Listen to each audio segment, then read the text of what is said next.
Hi everyone. Working in project management can be very tricky. Often you have a lot of responsibility to deliver something, but not a lot of control over things like resources in a particular department or the overall funding that's given to you to get the project done. Now that is where a skill set like negotiation comes into play. And this is something that you can learn either just a little bit and understand a tiny bit about, or we can go deep and really learn a lot about how to negotiate and how to avoid the tricks that other people can sometimes play on us. In this video, I have read 3 of the best books on negotiation out there: Getting to Yes by Roger Fisher, Never Split the Difference by Chris Voss, and The Secrets of Power Negotiating by Roger Dawson. Each of these by themselves is a masterclass in how to negotiate and better your position in life or around your projects. But put these together and it can make you unstoppable in the workplace. So I have extracted all of the good stuff from these 3 books and turned it into this course that deeply dives into negotiation and how to do it. We'll split it up into 3 parts: the beginning negotiating methods and opening a negotiation, the middle negotiating methods and having to stand your ground or avoid giving too much away, and then closing negotiation methods and getting the best deal for you and the other party, or somewhere where both of you can win and still walk away with a smile. Now, before we begin those 3 areas, there are 5 things that just give us an overall idea or a lay of the land for negotiating. And the first thing is negotiating works both ways. It's a 2-way affair. There is one party and another party usually, unless there's more than that, but we always think that we have the weaker side in negotiations. But a good negotiator learns to mentally compensate for this. For example, if you're negotiating for a pay rise, you might think, well, my boss has all the power.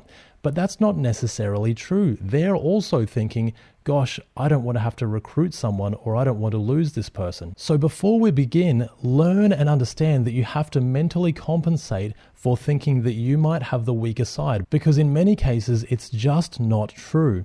Don't assume that the other party doesn't want it. Don't assume that it's going to be too costly for them. Ask questions to reveal the other party's position so that you can come to an understanding, and then use the methods and gambits that they call them, revealed here, to navigate your way to an end deal.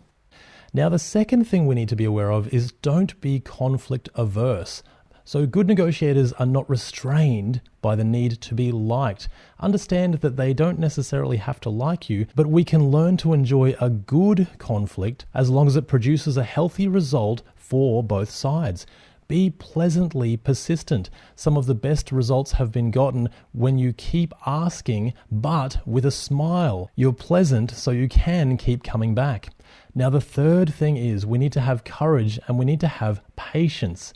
Good negotiators have the courage to ask for more than what they thought, the courage to probe the other party for information, to uncover their position and help them in their negotiations, and the patience to outlast the negotiator. Sometimes people just run out of patience, and that hurries them along to a deal that's not in their best interests. We need to have courage and patience as we work through the negotiation process. The fourth thing we need to be aware of is negotiating is played by a set of rules just like chess.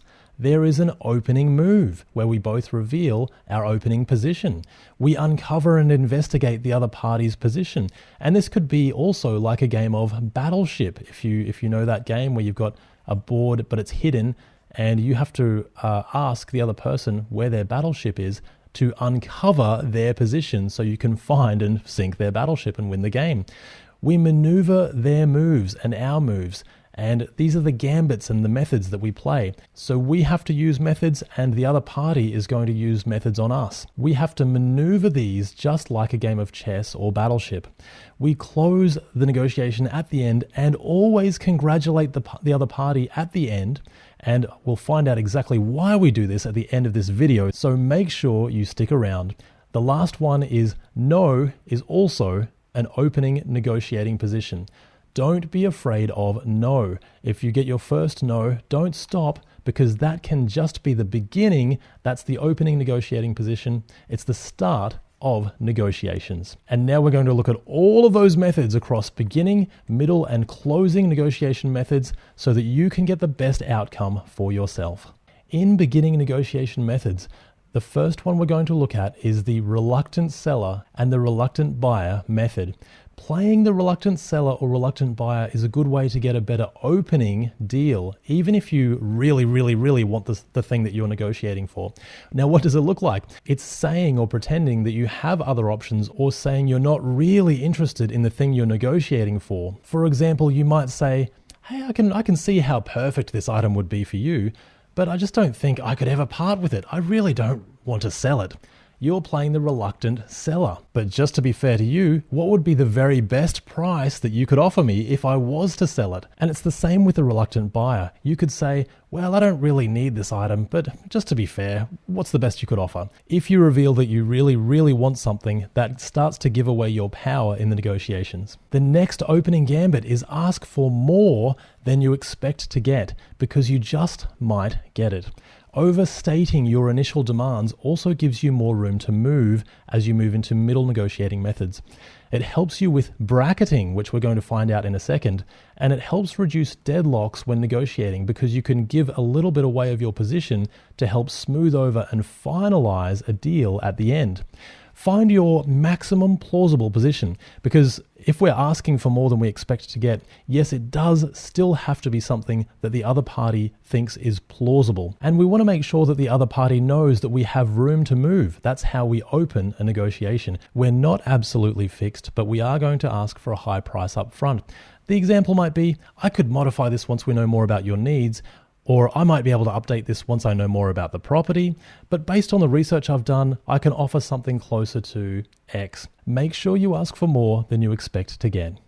Now, the third one is get the other person or the other party to go first, because they might offer more than you expect. Plus, it gives you information about them before you have to tell them anything.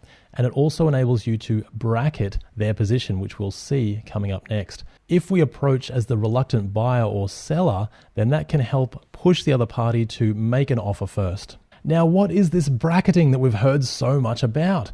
Bracketing your objective price. Your initial proposal should be an equal distance on the other side of their proposal. For example, if you want to buy a car for $20,000 and they offer it to you for $23,000, then what we want to do is bracket on the other side an equal distance. So that's $3,000 away. So we're going to go $3,000 under 20. That gives us 17. So we might make our opening offer at $17,000. That way, as we move closer and closer to what we might see as fair, we're getting closer to the middle of that $20,000 that we had originally wanted. Now, an extra trick here is that if someone offers an initially low price, so let's say we wanted to sell for $23,000, but someone only offers us $10,000, then we can come back and respond with a range. We can say, oh, I was looking for more between $23,000 and $26,000, with, of course, the low end of the range being the price that we actually wanted. That is how we bracket our opening position. Now, the fifth one we have here is always flinch at proposals. Now, a flinch is acting with shock and surprise, both a physical flinch and a verbal flinch. It might be, oh, wow, that's expensive, or something like that. But what this does is it stops the other side from expecting too much or adding extra conditions or any other things during the negotiation. If we don't react with shock and surprise, they might think, oh, okay, this person's okay with it. I could add a few more things here, or I could potentially get away with more on the price. Now, an example of how we might do this is, let's say we have our normal price is $2,000 to set up a new website, and during negotiations with a business, the other party offers you $2,000 to set up a website. Now, instead of saying, oh, that's great, that's what I normally charge, or just remaining calm, we could respond with a flinch. We could say, oh, $2,000? I couldn't possibly do it for $2,000. Just that response of acting with shock and surprise might prompt them to say, well, the most we've paid for it in the past is $2,500, so that's the best we can do. Instantly, they've already gone up in price. But at the very least, it'll stop them from nibbling for more in the future. Now, the sixth one is never say yes to the first offer. As we said, no is our first or opening negotiation position. So saying yes to the first offer often makes the other party feel as though they could have done better, or that something must be wrong with the item that they're getting. For example, you want to buy a piece of land and similar lots have sold for $200,000. You offer the seller $150,000. They look at their wife and say, okay, we'll take it.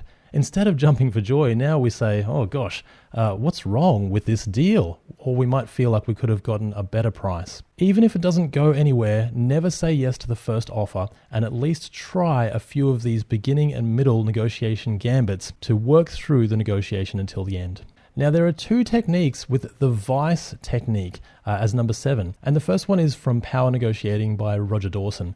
He says, as soon as someone gives you their opening price, you can respond with, I'm sorry, but you'll have to do better than that. And then simply waiting. Now, the reason we wait is because of a thing called the silent close. You may have heard of this, but this is when if you are silent, then often the other person will fill that silence with their words and they'll give away a concession in the negotiation. So if you're waiting and do not break the silence, the first person to speak or break the silence will often give a concession there. The second way to do this is in Never Split the Difference by Chris Voss. He mentions the similar method. He says, I'm sorry, but how am I supposed to do that? So if someone offered us that $23,000 for the car or wanted us to pay $23,000 for that car, we could respond with, I'm sorry, but how am I supposed to do that? And then waiting, complete silence, and use that silent close, waiting for that other person to speak. Now, this sort of throws the ball back into the other person's court like a hot potato, which we'll see later during middle and closing negotiating methods. The proper response is, exactly how much better would I need to do? So we want to close in on that exactness so that they can't wiggle around anymore. Now, our next one is inciting healthy competition, and we want to do that by mentioning the other options we have available to us. This also helps give us walkaway power as we're closing negotiation.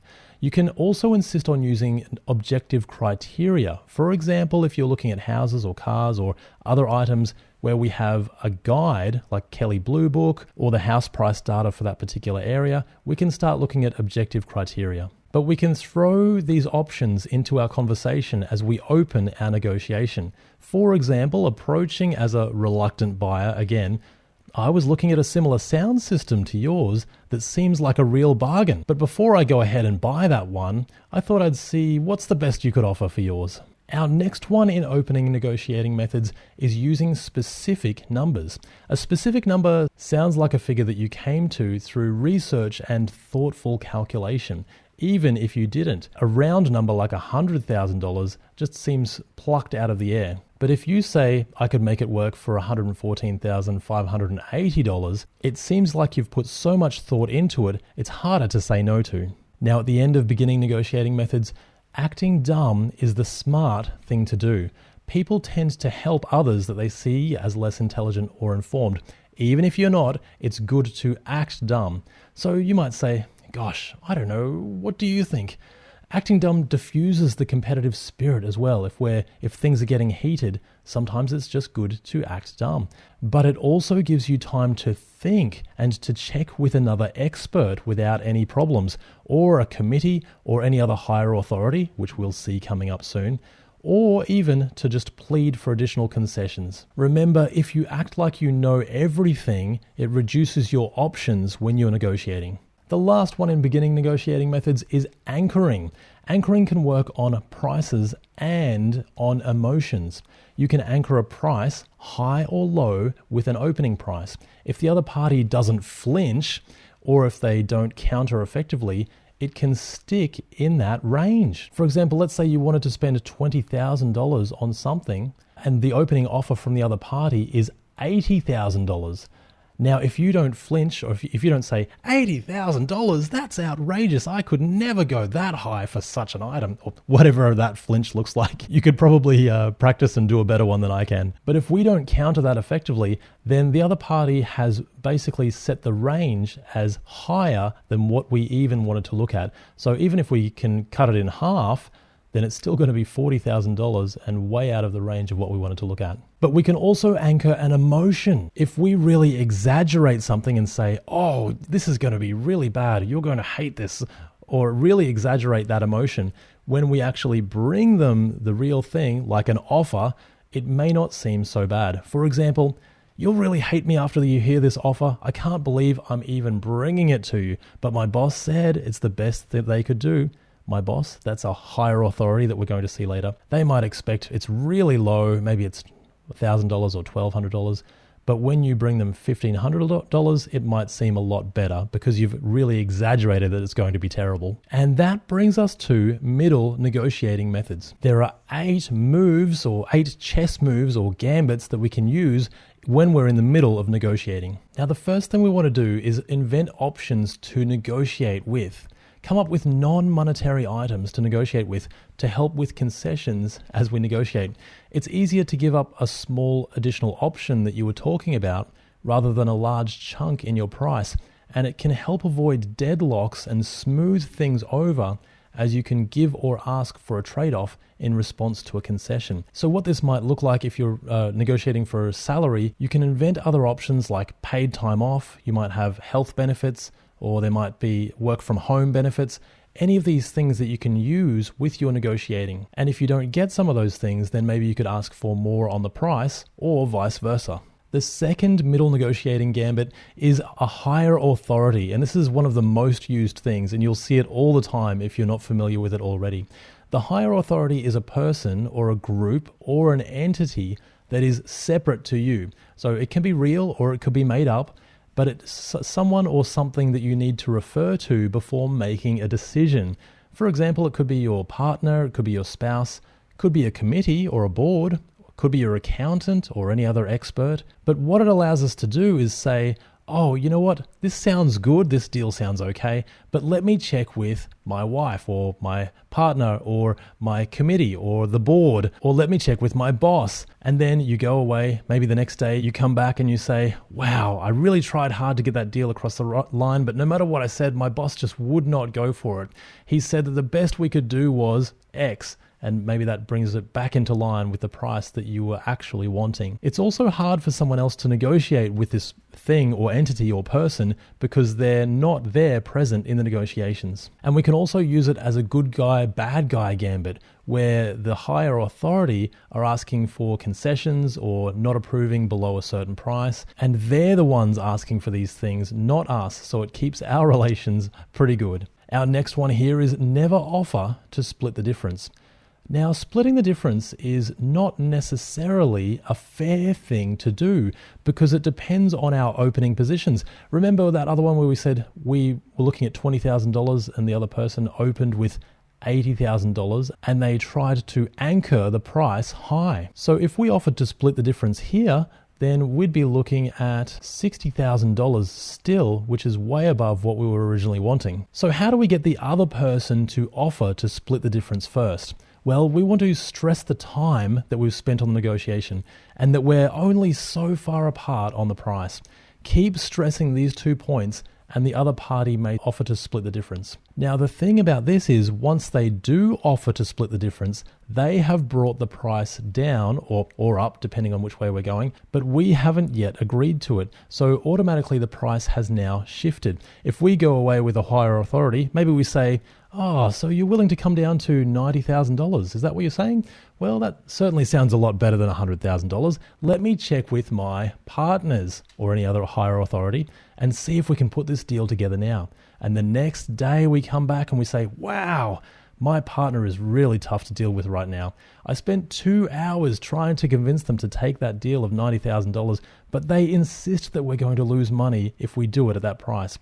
But we're only $10,000 away from a deal now, and we've spent so much time on it. So now we're stressing the time again, and we're stressing that we're only so far away on price, and we do that, and we do that again, and then maybe they offer to split that remaining $10,000. Now all of a sudden, we didn't split down the middle, but we split down the middle of the middle. So it's much closer to being a better deal for us. That's never offering to split the difference. We might have impasses or deadlocks as we're negotiating. And this especially happens if we only have one item to negotiate with. That's why we said we want to invent other options so that we can give some concessions if we want to. So we want to use our invented options to negotiate concessions. We might say, I just can't move another dollar on the price, but I'll tell you what, if you go ahead with it, then maybe we can give you 1 or 2 work from home days like you wanted. Now these invented options are coming into play. Or we could also use the set aside gambit. I understand how important that this is for you, but let's set aside this item for a moment and talk about the other issues. Now, once we get some momentum on all those other small issues and they're all agreed to, it's going to be much easier to get that final momentum on the final issue that we were dealing with before. So 2 really, really great ways for handling deadlocks or impasses in your negotiation. Now, the next one we really always want to do is always ask for a trade-off. If you do give a concession on the price or on one of your invented options, always ask for a trade-off. If I do this for you, then what will you do for us? This is a great way to get a better deal. We can also pivot to non-monetary terms as we go through our negotiation. A combination of asking for a trade-off and inventing options. If the other party can't match our financial request, let's say we're wanting $180,000 in a salary offer, but they can't match $180,000, then ask for high-value resources or services to fill the gap. Maybe we could ask for a higher health plan or a better health plan, more paid time off as part of our deal. And if those options are high value enough, it can come back around and give us more wiggle room on that price again. Maybe they don't want to offer that paid time off, and it's going to be more palatable for them to offer just a salary instead. Now, our next one here is people believe what they see in writing, and this is so powerful. Have you ever had someone already draw a contract up and say, just sign here? It's already in writing and it feels like it's already done. So this can work for things like a contract already being written up, to price changes that we're making in a company or on a product. If we show them on a fixed written sheet, instead of just telling someone about it, if it's there in writing, it's much harder to argue with. Or we might simply have things like testimonials in a book. If you tell someone how great your product is, that's definitely not as good as people seeing written testimonials. Now it's in writing, and it's much easier to convince them of these things. So if you can, always be the first to put something in writing. Now, our last one that we really have to be aware of as we're negotiating is the hot potato. And this is when someone wants to give us their problem. For example, they might say to us, oh, I don't have that in the budget, or I can't authorize that, or I need you to move my job up to next week. Now, these are their problems, but they want to toss them to us and make them ours. So always test these statements for validity. Now, we can use a good flinch. We can say, you want me to move the job up to next week? How are we supposed to do that? And there's a vice in there as well. How am I supposed to do that? But we can also test them for validity with a trial balloon. We need to know, is this really a deal killer? The moment that we start working on these things, then they become our problems, and then it's basically over. So a trial balloon is a statement just as a test to see if the other person might accept it. For example, we could say, well, just suppose that we could get it done in 2 weeks' time, but we had all the options that you wanted. Or what would happen if we did X? Or let me ask you this, how can we do Y? So if all of the other items or inclusions were perfect, but the price is not what you wanted, then is there any point in going ahead, or should I just show it to my other buyers? These are all ways of just trialing and seeing if it's really a deal killer. Don't buy into other people's procedural problems. If they don't have it in the budget, they can change the budget. When does the budget renew? We can always ask. If they can't authorize it, ask who can authorize it. They might just be close by. Given the right motivation, people can always do things like change a company procedure, but remember, try hard not to catch a hot potato. And now we're moving to the end of negotiations, and we still have more methods that we're going to use to make sure we can get the best out of this deal. And the first one is withdrawing an offer. This is a tricky gambit. Withdrawing an offer can trigger loss aversion in the other party, and it could get them to agree to a previously better price. It's best done with a higher authority, so on my partners or a committee.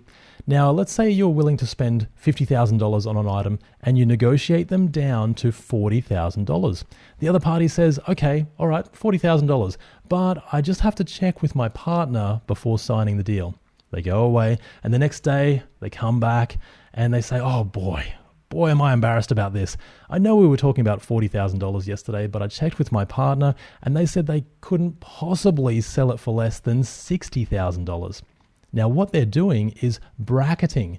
They're bracketing the $50,000 that they want in between the $40,000 that we've offered and $60,000 that they're now offering. So they've withdrawn that $40,000 offer and they've made it a lot more. And now we're thinking, $60,000? Yesterday we were talking about $40,000 and now it's 60. That's a huge difference. What's going to happen? It's going the opposite way to the way that we want.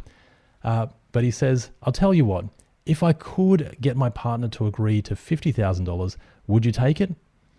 Now, we've got that loss aversion and we're thinking, gosh, we'd better take this before it keeps going up or the deal disappears completely. And so that's the gambit of withdrawing an offer. Also be aware of deadlines and time pressure and people using this against you during the negotiation. People have a tendency to rush as deadlines approach, making them do or say impulsive things against their best interest.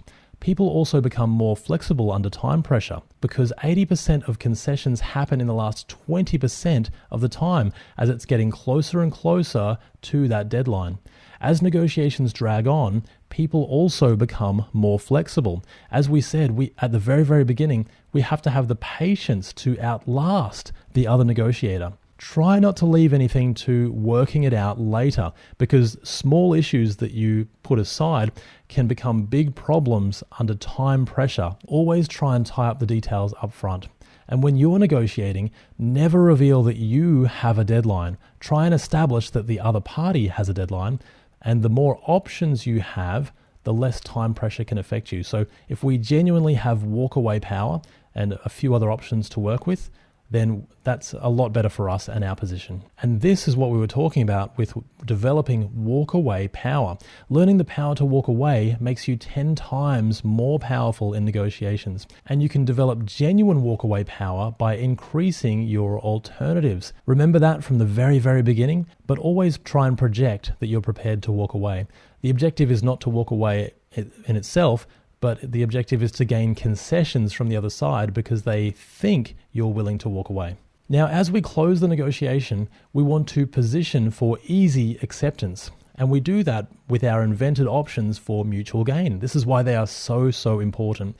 Negotiating can sometimes be a win or lose situation where another person's ego might be hurt if they lose or if they give too much away. It could also stop the deal. So we have to position this deal for easy acceptance, and we do that with our invented options. You can make a concession on one of those smaller items that we invented, but not related to the price, just to smooth over the egos and help everyone feel like they won. So we can't budge any further on this price, but I'll tell you what, if you go along with the price, then we can give you the X option that you were looking for, or this Y option that we were talking about. Now all of a sudden it's not a win or lose, but everyone gets a little bit of something and it's much easier to say yes to. Our next one is nibbling, and this is something that we really, really want to be aware of. Once someone decides that they want something and they have agreed to it in principle, even if all the details aren't figured out, it can be easier to add things in to the deal. This is called nibbling. It's similar to an upsell. For example, if you're at McDonald's or at a restaurant, do you want a drink with that for an extra $1, or do you want fries with that? A car salesperson might wait until you agree to purchase a car to tell you about the extra paint protection. Now that's going to be an extra however much, $2,000, $1,000, $5,000 in some cases. The extended warranty, well, there's an extra $500 or $1,000. Nicer wheels, leather seats, or any of these other items. And now that you've looked at these items, it's hard to look at that bare bones car anymore. But we've already agreed to buying the car, so it's now harder to say no to these extra things. Showing these things in writing as well is going to make it extra powerful. So the prices of those items or testimonials on those items. So that can make it much harder to negotiate against. It's something that we really, really want to be aware of. Now the last three, always taper down concessions. If you give away something in your negotiation, like a little bit of the price or one of your invented options, always taper down those concessions during the negotiation. What that means is if we give a concession of $1,000 to the other side, But then they come back and they say, oh, we need a bit more. And then you give an extra $1,200, it's actually going up. And then an extra $1,500, it's going up again. The other party's going to think, wow, these are getting bigger all the time. All I have to do is keep going. By contrast, if we taper our concessions down, it starts with $1,000, but then it goes all the way down to $50 and then $10 every time they ask. It's getting squeezed lower and lower. They can see, it's psychological. They can see that it's getting less and less, and there's really not much left in the tank. So always remember to taper concessions down.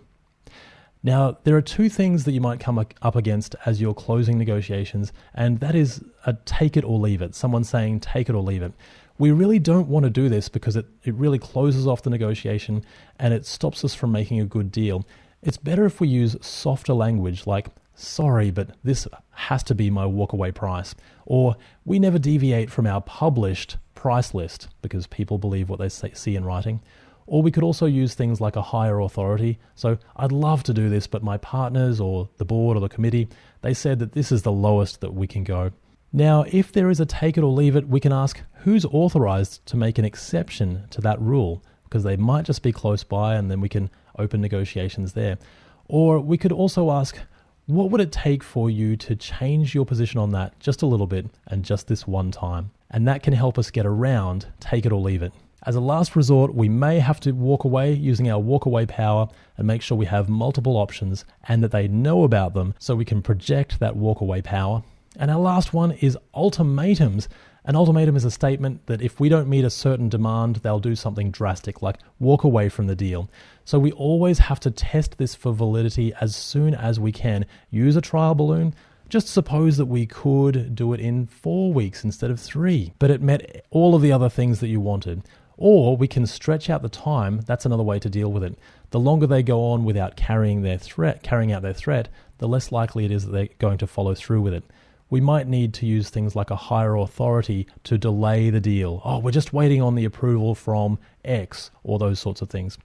Now, you can also tell them that you have no idea whether you can meet their ultimatum, but you'll do everything possible to get it done. And that just keeps you on their side while you try and stretch out the time so that it's less likely that they will follow through with that ultimatum. Now, I said there was one thing at the very beginning, if you do remember, and that is always congratulating the other side when we finish a deal. There is a very, very special reason for this. We want to congratulate them, make them feel good about the deal either way, because it helps solidify the deal and it removes any buyer's remorse, especially if we've taken quite a few concessions from the other side. Then if we're congratulating them and saying what a great deal they do have, it does remove that buyer's remorse in the end. And all of these things come together, and you've probably recognized a few of these things that people have used on you or that you've used on other people in the past, but they all come together to form a beautiful game or a beautiful dance of negotiation. And I hope that this has helped you in your next negotiation so that you can now get a concession of 5 or 10 or 100 or $1 million, depending on the size of the deal that you are working with. I've had an absolute blast working with you on this particular course, and I'll see you in the next video. Bye for now.